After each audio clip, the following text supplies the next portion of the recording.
Be Inspired TV. Everything in life can be taught, and it's possible that you can be at the level you aspire to be in life.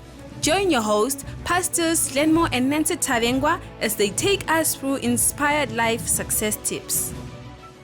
Hello everyone, welcome again to the second episode, Be Inspired, where we share with you some powerful insights that sets up the greater impact and effectiveness in whatever you do in life. In today's episode, I'm going to scout deeper into the life of a general in the business fraternity, a multi-award winner, the young businessman of the year, young entrepreneur of the year, just to mention but a few. And this is none other than the CEO of ProAIR Zimbabwe, Mr. George Munengwa. Welcome to the program. Thank you so much for having me. How are you doing today? I'm very well, thanks. Okay, Mr. Munengwa, can you take us through your journey, just your journey in life, just your journey to business?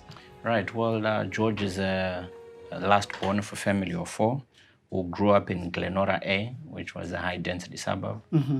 And I was privileged to go to a private school, being, somebody raised in the high-density suburb. Mm-hmm. And I failed my O-levels because I had a love for soccer and I wanted to be a soccer player. And unfortunately, because I failed my O-levels, I had to drop out. Mm-hmm. And then I repeated and then went to further education. And from there, I finished my high school. And at a very young age, I always loved business. And unfortunately, due to my soccer injury, I had to then now dwell into something else. Mm. And, I worked in various industries. I remember my first job, because my father couldn't pay for me to go to university. I had to go and work in an internet cafe. I graduated at the University of Zimbabwe with the faculty of hustle, where I used to sell cell phones and all things. Mm. I worked at Wallace Boutique, a female clothing shop. And I worked at various institutions until finally I found my passion and love in air conditioning, which is the business that we do. You have heard yourself. This is Mr. George Munengwa, the CEO of ProAIR. I've been listening to your journey. You said you failed at school, and that leads me to my next question. What was your strongest influence now after you failed school to start what you're doing right now? What was your influence? After failing school, I remember I loved sport so much, and I was restricted from going to sport because my father said you have to be educated. Mm-hmm. And for me, after working in so many different informal sectors, I decided to go into a formal sector. Mm-hmm. And what urged me to become an entrepreneur is I got married and God blessed me with twins. Wow. And at that time, I was earning $300. Basically, I was getting paid $75 a week, times 4, which was $300. And trying to fend for 2 children at that time was not making sense for me. So I worked at a former air conditioning company for about 2 years, and things were not adding up. And I then decided to take a very strong decision. I always used to go to business forums, and the man of God spoke into my life and told me, God told me to tell you to resign because there are bigger things for you. And at that time, surely I was going through a lot. And I took that word and I took a very big step of faith. Mm-hmm. And I started this journey. And, ever since then, it's been 8 years now. And we've been in business and business has been going well. Wow. What a tremendous journey. And my next question to you is, through everything that you've been learning, still I'm anchoring my question from the fact that you did not make it at school.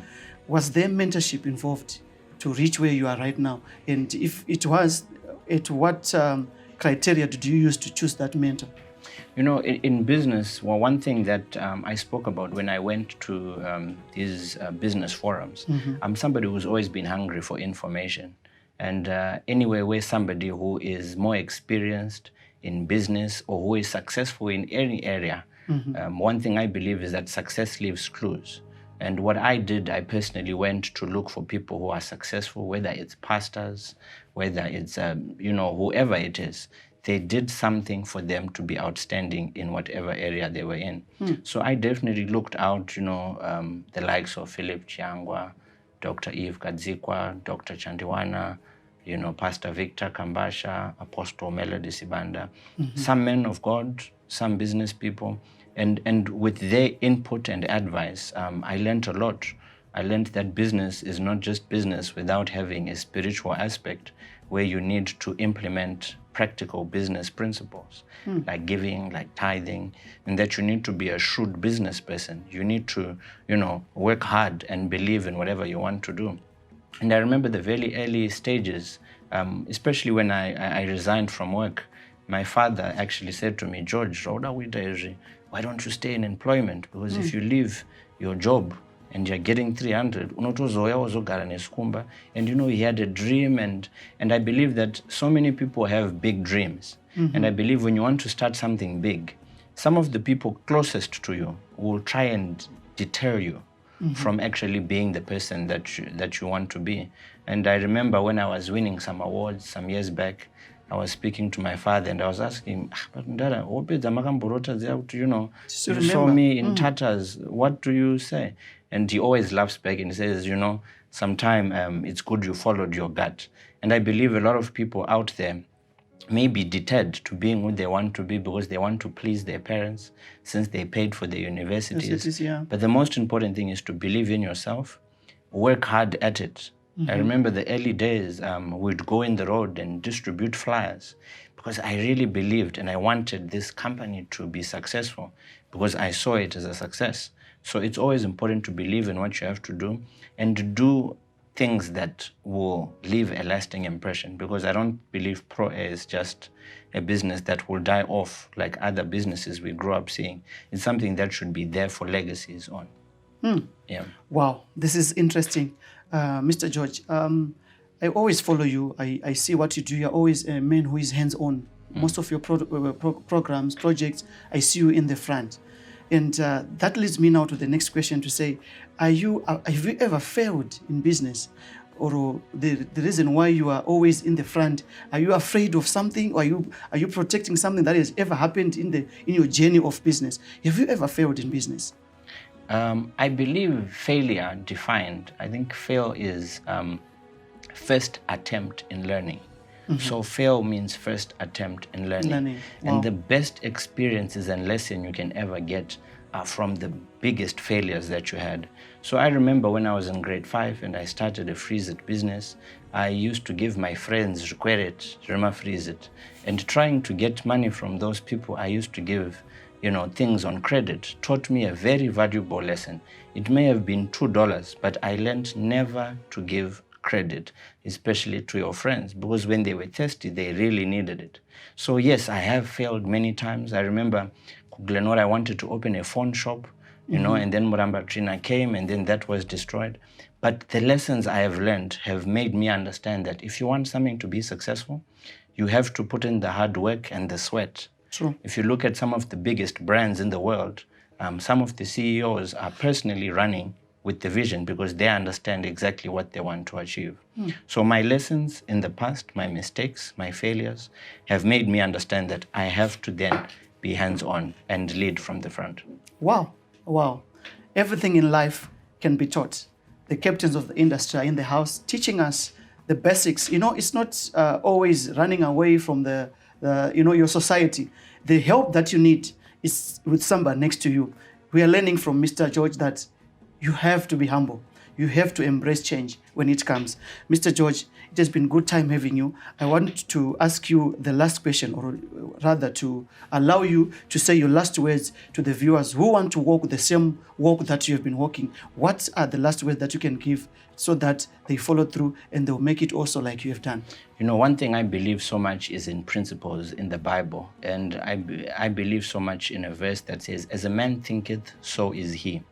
And I remember my very first order, which was equivalent to so many years my salary, my very first order, which came about a month after I resigned.